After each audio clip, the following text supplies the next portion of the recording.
नमस्कार मित्रों, मैं डॉक्टर आशुतोष, नेचुरोपैथ, फिजियोथेरेपी और योग से। आज हम बात करेंगे कॉन्स्टिपेशन एक ऐसी समस्या है जो हर घर की समस्या है। लगभग 90% शहरों में और 25 से 30% समस्या आपकी गांव में भी है। यानी कि हर घर इस कॉन्स्टिपेशन की समस्या से प्रभावित है। ये समस्या क्यों होती है, आइए इसके बारे में जानें और इसका नेचुरली की तरीके से किस तरह से हम समाधान कर सकते हैं। और आज के बाद अगर आपने ये वीडियो पूरी तरह से देख लिया तो आपको किसी तरह से कब्ज़ की समस्या से रूबरू होना नहीं पड़ेगा, चाहे वो 20 साल की हो चाहे 10 साल की हो। मैकेनिज्म को अगर आप इसको समझ जाएंगे तो पूरी तरह से आपको इस समस्या से निजात मिल जाएगा। आइए शुरू करते हैं वीडियो को बिना किसी देरी के। नमस्कार मित्रों, अगर आप इस चैनल पर नए हैं तो चैनल को सब्सक्राइब कर लें और अच्छा लगे तो वीडियो को लाइक जरूर करें और लोगों तक इस बात को अच्छी तरीके से पहुंचाएं, लोगों तक शेयर करें, जिससे यह जो कब्ज़ की समस्या है पूरी तरह से हमारे देश से समाप्त हो सके। कब्ज़ की समस्या, हमारा खाना पच गया और शरीर से बाहर गया हमारा पेट साफ, यानी अगर खाना पच नहीं रहा, सड़ रहा है। अगर खाना सड़ता है तो एसिडिटी, गैस और कब्ज़ की समस्या होती है। आती है कि हम क्या खा रहे हैं, क्या गलती कर रहे हैं जिसकी वजह से हमें कब्ज़ हो रही है। हम बहुत सी ऐसी चीज़ें करते हैं जिसे हमें पता ही नहीं चलता कि हम ये गलती कर रहे हैं और लगातार बरसों से करते चले आ रहे हैं। उसके बावजूद कॉन्स्टिपेशन की हमारी समस्या से हम क्या करते हैं, कभी कुछ गोली खा ली, कभी कोई लिक्विड ले लिया, किसी तरह की टेबलेट खा ली, चूर्ण खा लिया। उससे क्या होता है, धीरे धीरे कुछ समय तक तो कॉन्स्टिपेशन की समस्या सॉल्व होता है, लेकिन धीरे धीरे वो क्या होता है, उसका भी असर कम होना शुरू हो जाता है। फिर आप ज़्यादा खाने लगते हो तो उससे होता है कि आपके जो आंतों का सिस्टम होता है एकदम कोलैप्स हो जाता है। फिर आप कुछ भी खाते हैं उससे आपकी आंतें साफ, यानी कि कॉन्स्टिपेशन की समस्या बनी रहती है, पेट साफ नहीं होता है। और कहते हैं कि आपकी हजार भी जिन बीमारियों की जड़ आपका पेट साफ ना होने से आपको बहुत सी चीज़ें हो सकती है। उसके बारे में हम बात नहीं करेंगे क्योंकि एक बहुत बड़ी लिस्ट है कॉन्स्टिपेशन यानी पेट ना साफ होने से। क्योंकि कचरा जो शरीर से बाहर जाना चाहिए वह पेट के अंदर अगर पड़ा हुआ है तो कुछ न कुछ करके धीरे धीरे शक करता है, तो वह जैसे ही ब्लड में जाएगा तो आपकी शरीर की गंदगी जैसे इकट्ठा होगी, गठिया है, बाई है, बतास है, आपका बीपी है, शुगर, वो सारी समस्याएं पेट से शुरू होती हैं जो लाइफ स्टाइल रिलेटेड डिसीज़ हैं। तो आइए, सबसे पहला काम क्या करना होता है, जो कुछ हम खा रहे हैं वह आसानी से पच जाए और शरीर से बाहर जाए। तो हम जो चीज़ें खाते हैं उनमें से अगर हम प्रोसेस फूड खा रहे हैं, जितना ज़्यादा प्रोसेस किया हुआ फूड हम खाएंगे, जितना पकाया फूड खाएंगे, उतना हमें पेट को ज़्यादा मेहनत करना पड़ेगा और वह आसानी से साफ नहीं होगा। जैसे हम सब्जी, फल और अंकुरित अनाज खाते हैं, इनमें हम जो है 70% लगभग आपकी सब्जियों में, सलाद में पानी पाया जाता है और फलों में 90% के करीब पानी होता है। इसी रेशियो में ही आपके अंकुरित अनाज में होता है। ये लाइव फूड, यानी कि जिस तरह से प्रकृति के रूप में हमें मिल रहा है उसको जितना कम प्रोसेस करके, जितना पकाए हुए खाएंगे, उतना हमारा पेट आसानी से उसको कंज्यूम कर लेगा और यूजलेस शरीर से बाहर फेंकेगा। जैसे सूखी चीज़ें हम बाहर की प्रोसेस फूड और मॉल में जो चीज़ें मिलती हैं प्रोसेस की हुई डायरेक्ट खाते हैं, उनसे क्या होता है, उनमें पानी की मात्रा बहुत कम होती है, तो धीरे धीरे वह आंतों के लिए नुकसानदेह होती हैं और कॉन्स्टिपेशन की समस्या होती है। इसके अलावा शुरू होता है कि हम मन से, हमारा अगर दिमाग, मानसिक तनाव बना हुआ है, सीधा पेट का संबंध दिमाग से होता है। अगर हम टेंशन बहुत ज़्यादा बना के रखे हुए हैं और हमारे उससे क्या होगा, या तो आपको दस्त हो जाए, बहुत ज़्यादा डर की समस्या है, किसी तरह का डर हो, पैसे का डर हो, समाज का डर हो, या किसी तरह का, कहते हैं ना कि डर के मारे पैंट गीली हो गई, तो वही है कि आपको अगर डर में जी रहे हो तो कॉन्स्टिपेशन हो सकता है या दस्त की समस्या हो सकती है। इसके अलावा क्या होता है कि आपका जो पेट का मैकेनिज्म है वह ऐसे करके चलता है, यानी कि कम हम मेहनत नहीं कर रहे हैं, भाग दौड़ तो कर रहे हैं, लेकिन अगर पेट की एक्सरसाइजें नहीं करते हैं, यानी आते हमारी ऐसे करके ऐसे ऐसे ऐसे करके चलती हैं, अगर उनका हम वर्कआउट नहीं करते हैं तो धीरे धीरे क्या होता है, पेट निकल के बाहर आने लगता है और उसका मूवमेंट कम हो जाता है। तो उसके लिए हम एक्सरसाइजें बताते हैं। करना क्या है कि सांस को पूरी तरह से बाहर करके और पेट को अंदर बाहर करना है। एक बार देखेंगे कैसे कर। हमें करना क्या होगा, हमारी आंतें इनको मूवमेंट लाने के लिए, अगर इसका मूवमेंट नहीं होता तो पाचन प्रक्रिया भी आसान नहीं। क्या करना होगा, सबसे पहले सांस को पूरी तरह से बाहर करें। चाहे आप बैठ के कर सकते हैं, लेट के भी कर सकते हैं, खड़े होके कर सकते हैं। मैं आपको खड़े होके करने की जो प्रक्रिया उसको बताता हूँ। पूरी तरह से सांस बाहर किया भी, ये पेट आपका ढीला हो जाए। जैसे ही आप सांस पूरी तरह से बाहर कर देंगे, पेट ढीला हो जाएगा। उसके बाद क्या करना है, उसको अंदर बाहर करना है। यह अग्निसार प्रक्रिया होती है, लेकिन इसको अगर आगे पीछे आप मूवमेंट करेंगे तो आसानी से होगा। और यह प्रक्रिया सुबह के टाइम किया जाए, यानी कि तो ज़्यादा अच्छा है। और पेट साफ हो जाए उसके बाद किया जाए, या फिर पानी पी के भी आप यह प्रक्रिया कर सकते हैं। आइए देखते हैं कैसे करना है। पूरी तरह सांस बाहर किया,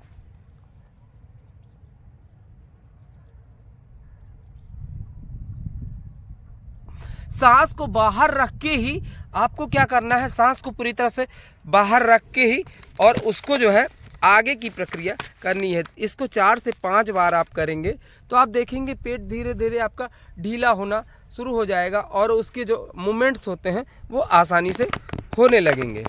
जैसे ही ये मूवमेंट आसानी से होने लगेंगे तो आपकी जो कॉन्स्टिपेशन की समस्या है वह सॉल्व हो जाएगी। शुरुआत क्या करें कि कॉन्स्टिपेशन क्यों होता है, कॉन्स्टिपेशन का आपका जो स्टूल होता है शरीर से, जो यानी कि मल होता है, बाहर निकलने के लिए आपको गैस और कफ की ज़रूरत पड़ती है। यानी कि जैसे ही सूरज निकलता है वैसे हमारे शरीर का कफ सूखने लगता है और गैस, जब वह कफ सूख यानी हमारा स्टूल सूख जाता है तो केवल वो टाइट हो जाता है और गैस ही गैस निकलती है। तो हम जब वॉशरूम जाते हैं, यानी लैट्रिन में या शौच के लिए जाते हैं, तो क्या होता है, केवल गैस निकलती है और हमारी जो मल होता है वो एकदम टाइट हो जाता है। फिर हम मेहनत करते हैं, टाइट हो जाता है, उसके बाद हम जोर लगाते हैं। उसको जोर लगाने से क्या होता है कि हम जब शौच के जाते हैं तो जोर लगाते हैं, पेट फुलाते हैं, तो क्या होता है कि ऐसे है आपका एनस यानी कि मल द्वार। आप जब पेट मेहनत लगाते हैं तो वो ऐसे हो जाता है, यानी कि मल ऊपर की तरफ चला आता है और वो गुदा मार्ग जो है अंदर की तरफ चल जाता है। तो उससे क्या होता है कि फिर आपका पेट अच्छे से साफ नहीं होता। उसके लिए क्या करना होगा, हम एक सिंपल सा तरीका आपको बताते हैं, ये सबके लिए कारगर है। आप किसी तरह की कोई रेमेडी कर रहे हो नहीं कर रहे हो तो क्या करना है कि जब भी आप जाएं मल के लिए तो क्या करना है कि दांतों के नीचे आपको एक कपड़ा दबाना है। नहीं होता है, अगर कुछ नहीं समझ में आता, आप गए हुए हो, कोई चीज़ नहीं पहना है, कोई भी है, तो आप शर्ट के कपड़े को भी आप कुछ देर तक दबा के रखेंगे तो आप देखेंगे उससे क्या होगा कि पेट आसानी से अपने आप ऐसे एक जैसे फ्लैश होता है वैसे शरीर से मल बाहर चला जाएगा। उसके बाद क्या करना है, इसके अलावा दूसरी प्रक्रिया, जब आप शौच के लिए गए हो तो क्या करना है कि अगर आपका मन कर ही रहा है कि हम प्रेशर लगाएं तो क्या करना होगा, एक चीज़ ध्यान दीजिए, पूरी तरह सांस बाहर करिए और पेट को दबा दीजिए। अब जितना आपको प्रेशर लगाना हो ये आपने दबा के रखा है और जितना आपको प्रेशर लगाना हो अब प्रेशर लगाइए आराम से। उससे क्या, आंतों पे आपको बल नहीं पड़ेगा, केवल मल द्वार पे आपको जो है किसी तरह की समस्या नहीं आएगी और मल ही शरीर से बाहर जाएगा। वैसे जनरली हम जब करते हैं, मेहनत करते हैं तो क्या होता है कि हमने सिंपल से बताया कि ऐसे रहता है और जब हम प्रेशर लगाते हैं ऊपर से तो यूँ ऐसे हो जाता है, तो आपका मल नहीं निकलता, तो फिर बवासीर और क्या कहते हैं भकंदर की समस्याएं होने शुरू हो जाती हैं, क्योंकि वो जब वहाँ उस जगह पे इकट्ठा रहेगा धीरे धीरे बहुत सी समस्याएं पैदा करेगा।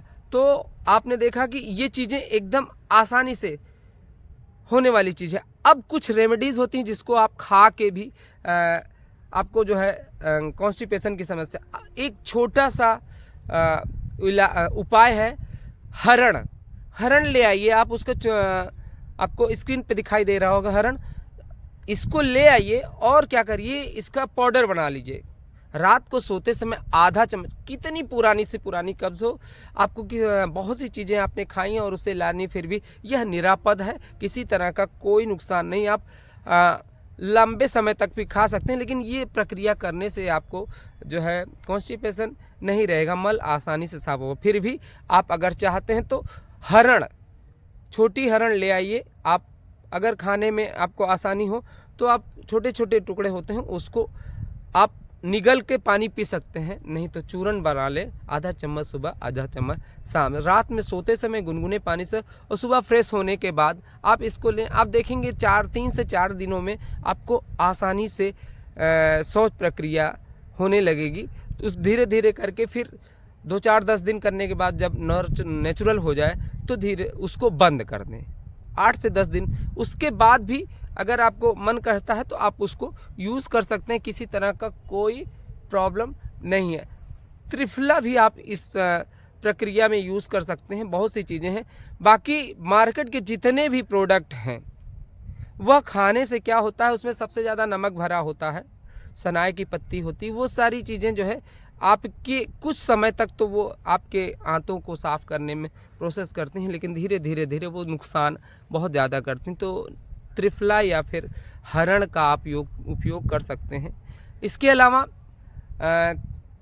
कुछ लोगों को कुछ समय के लिए कॉन्स्टिपेशन होता है, तो उसके लिए क्या करना होगा कि आप हरण यूज़ करें, या फिर ठंडी के सीजन में आंवला आता है, आंवले को घिस लें या फिर कद्दूकस में कस लें और धीरे से निचोड़ कर उसका रस निकाल लें और आधे गिलास पानी में डाल के गुनगुना पी लें। वह भी रेमेडी 4-5 दिन तक करिए, आपका पेट अच्छे से साफ होने लगेगा। इसके अलावा जो चीज़ हम खा रहे हैं, चबा रहे हैं, उसको खूब अच्छी तरह से चबाएं। चबाने प्रोसेस में हम टीवी देख रहे हैं, मोबाइल देख रहे हैं, बात कर रहे हैं, किसी तरह की चिंता में हैं, तो उस समय भोजन ना करें। आप जितना अच्छा सा चबाएंगे उतना अच्छा आपका पेट का सीजन। हम अगर खाने को जल्दी में खा रहे हैं तो भी हमारे शरीर जो मुंह में सलाइवा होता है, सलाइवा नहीं निकलेगा तो वह पाचन प्रक्रिया धीमी हो जाएगी, उसकी वजह से भी कॉन्स्टिपेशन क्या होता है। कार्बोहाइड्रेट का जो पाचन होता है वो माउथ से ही शुरू हो जाता है। कैसे, अगर आप रोटी का छोटा टुकड़ा ले लें या पूड़ी ले लें, आप उसको जब चबाएंगे तो थोड़ी देर बाद वो मीठा लगने लग, क्योंकि ग्लूकोज मल्टोज में कन्वर्ट हो जाता है, फिर आपको मीठा लगने लगता है। यानी कि पाचन प्रक्रिया जो कार्बोहाइड्रेट खाते हैं वह आपको जो है मुंह से ही शुरू हो जाती है। इसके अलावा हम घी यूज़ करें खाने से पहले। जैसे हम खाना खाने जा रहे हैं तो थोड़ा सा घी किसी चीज़ में एक निवाले के साथ घी को बोर के खा लें, तो उससे क्या होगा कि वो धीरे धीरे धीरे वो लुब्रिकेंट का काम करेगा आंतों में जाके।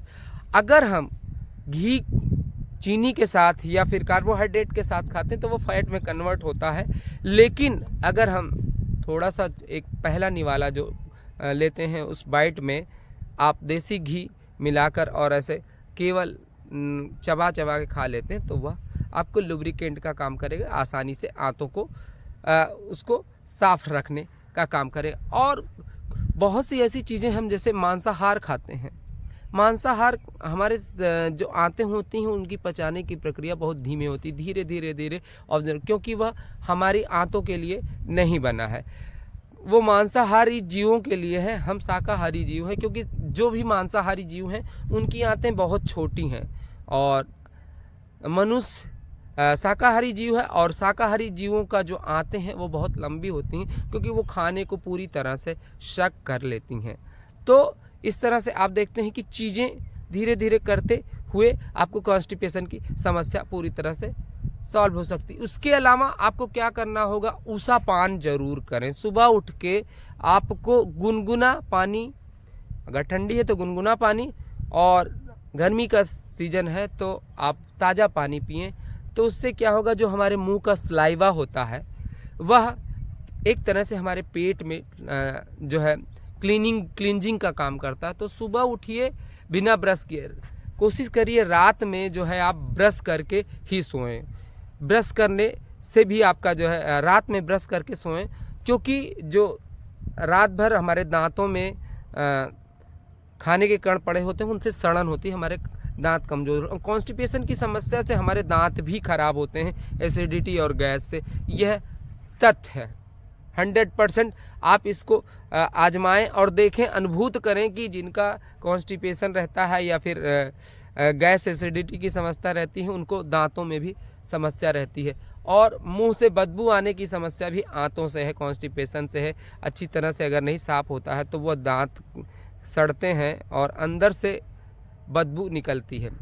तो ये प्रोसेस इसके अलावा आपको कॉन्स्टिपेशन को ठीक करने के लिए क्या करना होगा कि जब आपने सुबह उसा पान कर लिया, उसके बाद आप जो है जाके थोड़ी सी एक्सरसाइज करनी होगी, यानी कि आप ऐसे खड़े हो जाएं और धीरे धीरे धीरे इसको कमर को चलाएं। तो उससे क्या, आंतों का मूवमेंट होगा।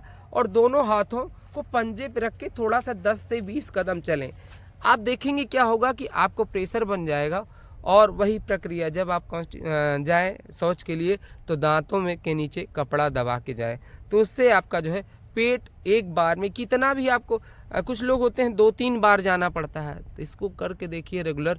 और इसमें किसी तरह का निरापद है, किसी तरह का साइड इफेक्ट नहीं। आप दांतों को दबा के उसके बाद आने के बाद आप हटा दें, क्योंकि वह एक प्रक्रिया है। अगर आप उसको करते हैं तो आगे जैसे देर तक करे रहते हैं, यानी उसके बाद भी करने का कोई तुक नहीं होता, फिर भी अगर करते हैं तो फिर आपको प्रॉब्लम हो सकती है। वो आप करके देखेंगे तो खुद आपको समझ में आएगा कि क्या इससे ड्रॉबैक है। हालांकि ऐसा कोई समस्या नहीं है, फिर भी आपको फ्रेश होने के बाद उस कपड़े को मुंह से दबा के नहीं रखना है। अगर आप चेक करना चाहते हैं क्या प्रॉब्लम होती है तो करके देख लेंगे तो आपको समझ में आ जाएगा कि क्या समस्या होती है जिसकी वजह से यह प्रॉब्लम हम कह रहे हैं कि केवल कॉन्स्टिपेशन यानी फ्रेश होने के टाइम ही दांतों को दबा के रखें।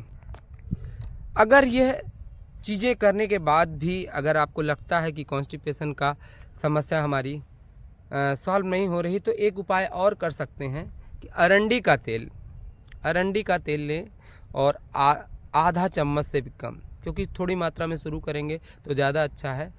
कभी भी किसी चीज़ की शुरुआत करें तो कम मात्रा से आधा चम्मच लें और गुनगुने पानी में डालकर उसको पी जाएं। दूध या गुनगुने पानी में डाल के आप रात को सोते समय आधा चम्मच पिएं। आप देखेंगे कि आंतों को एकदम अच्छी तरीके से वह साफ़ कर देगा। इन सारी चीज़ों को करते हुए आप देखेंगे कि एकदम से आपकी कॉन्स्टिपेशन, कब्ज़ की समस्या समाप्त हो गई है। इन उपायों को करें और फिर मुझे कमेंट करके बताएं कि क्या आपको लाभ हुआ। और जैसे ही लाभ होना शुरू हो जाता है आप दूसरों तक इसको शेयर करें। जितना लोग घर परिवार में मित्र जो भी हों उनको यह वीडियो ज़रूर शेयर करें, क्योंकि आपकी जो शुगर है, बीपी है, यह जो आम समस्या बनती जा रही है एक महामारी की तरह, उसका भी बहुत बड़ा एक रीज़न कॉन्स्टिपेशन होता है। अगर आपको कॉन्स्टिपेशन नहीं है तो शुगर में आपको बीपी और शुगर में बहुत ज़्यादा प्रॉब्लम नहीं आएगी, धीरे धीरे चीज़ें। इसके अलावा शरीर से मल निकलना चाहिए, मानसिक और क्या नाम है जो आप खाते हैं वो थोड़ी सी मेहनत ज़रूर करें, जॉगिंग करें, योग करें, या फिर मानसिक संतुलन के लिए आपको प्राणायाम थोड़ा ध्यान करना होगा। उसके वीडियो आपको डिस्क्रिप्शन में मैंने डाल दिए हैं, आप जाके कपालभाति का पूरा एक सेशन है और प्राणायाम का है। अगर आप बहुत ज़्यादा नहीं कर सकते हैं, करना क्या होगा, शरीर से आपके जो है टॉक्सिन निकालने के 4 तरीके होते हैं। एक सांस हो गया, पसीना हो गया, और स्टूल हो गया, यूरिन हो गया। तो पसीने आप एज हो गई या फिर वर्किंग है तो आपको क्या करना होगा कि सिंपल सी चीज़ें समझिए। शरीर को सांस भरिए और पूरी तरह से हाथ पहले टाइट करिए 8 से 10 बार पूरा, फिर पैर टाइट करिए 10 बार, फिर हाथ पैर पूरे शरीर को एक साथ टाइट करें और ढीला करें 10 से 15 बार। आप देखेंगे 5-7 मिनट तक ये एक्सरसाइज करने से आपके शरीर में पूरे जो टॉक्सिन्स होते हैं यानी कि पसीने के माध्यम से आपके निकलना शुरू हो जाएंगे। मानसिक शांति के लिए हमने कपालभाति का प्रयोग बताया। दूसरा चीज़ें, खाने पीने में जितना आप सात्विक भोजन करेंगे यानी कि जो नेचुरल तरीके से मिलता है उसको करेंगे तो कॉन्स्टिपेशन की समस्या आपकी कभी नहीं आएगी। अगर है भी तो धीरे धीरे ठीक हो जाएगी। और दवाएं खा रहे हैं, दवाओं का भी बहुत साइड इफेक्ट होता है। उन चीज़ों के लिए अभी क्या करना होगा, आप हल्दी और नीम की पीस लें और उसकी भिगो कर पानी में छोटी छोटी गोलियां बना लें। वो क्या करता है कि आपके शरीर में जो दवाएं खा रहे हैं या बाहर का खाना खा रहे हैं, मसाला खा रहे हैं, तो जो बैक्टीरिया हमारे आंतों तक जाते हैं, अगर हम हल्दी और ये नीम के इस छोटी जो गोलियां बनाते हैं उसको अगर आप लेंगे तो पूरी तरह से ये साफ़ होगा और जितने बैक्टीरियाज कम होंगे और उससे इसकी से हैप्पी जो बैक्टीरिया होते हैं जो हमारे शरीर में पचाने के लिए खाने को होते हैं, उनकी ये नर्चरिंग भी करता है। तो ये सारी चीज़ें करके आपकी पूरी तरह से कब्ज़ की समस्या समाप्त हो जाएगी। आपने वीडियो को देखा, अच्छा लगा लाइक करें और सब्सक्राइब ज़रूर करें, क्योंकि इस तरह के अच्छे वीडियो आपको मिलते रहेंगे लगातार और बार बार। नमस्कार मित्रों, मैं डॉक्टर आशुतोष, नेचुरोपैथ एंड योग।